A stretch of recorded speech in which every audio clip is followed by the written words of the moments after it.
सुबह मेरी आंख खुली, लेकिन उजाला नहीं था। कमरे की घड़ी रात 3:33 पर अटकी थी। माँ मेरे सामने खड़ी थी, चेहरा पीला, आंखें सफेद, होंठों से खून टपकता हुआ। चलो नीचे, उन्होंने बर्फ जैसी आवाज में कहा। नीचे नाश्ता रखा था, लेकिन उस नारंगी जूस में खून की बूंद और अनाज में कीड़े रेंग रहे थे। टीवी बंद, मोबाइल गायब। मेरा फोन कहाँ है? मैंने पूछा। माँ की आंखों में कोई जीवन नहीं था। उन्होंने सिर्फ इतना कहा, अब तुम्हें किसी से बात नहीं करनी है, कभी भी नहीं।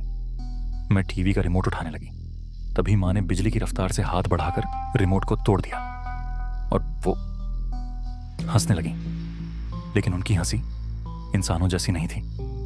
वो गूंज रही थी, जैसे कोई शैतान अंदर से हंस रहा हो। उन्होंने मुझे बाथरूम भेजा।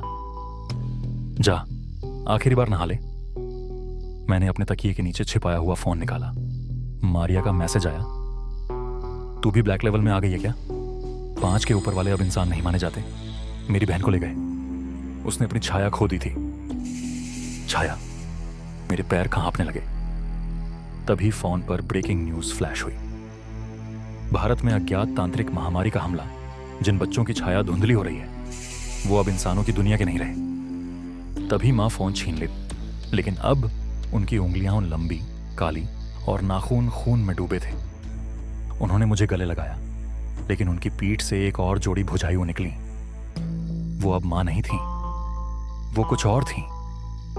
बेसमेंट में जा और किसी भी हालत में ऊपर मत आना। उन्होंने कार की चाबी दी और दरवाजा खुलते ही डरावनी दस्तक सुनाई दी। ठक ठक ठक। बेसमेंट पहुंची तो वहां खून से सना हुआ एक पेंटाग्राम बना था। उसके बीच खड़ी थीं 3 परछाइयां, सफेद चोगा पहने, आंखें कोयले जैसी काली। एक बोला, ब्लैक लेवल तारा शर्मा, छाया अब तुम्हारी नहीं, आत्मा हमारी है। उसने मेरे सीने पर गर्म लोहे से एक AUM का उल्टा चिन्ह दागा। माँ की चीखें अब इंसानी नहीं थीं, वो शैतानी गूंज बन चुकी थी। फिर उन्होंने मेरी कलाई पकड़ी और मैं बेहोश हो गई। जब होश आया, मैं एक काली बस में थी। सामने दर्जनों बच्चे बैठे थे, जिनकी आंखें नहीं थीं, बस खाली गड्ढे।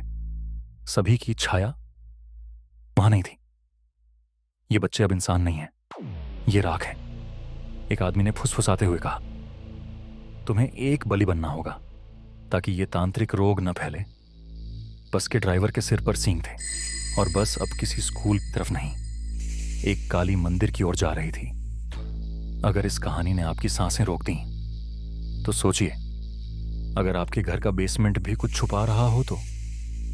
ऐसी ही और भी डरावनी, रहस्यमयी और शैतानी कहानियों के लिए लाइक करें, शेयर करें और सब्सक्राइब जरूर करें इस चैनल को, क्योंकि अगली कहानी आपके सपनों में नहीं, आपके कमरे में आएगी।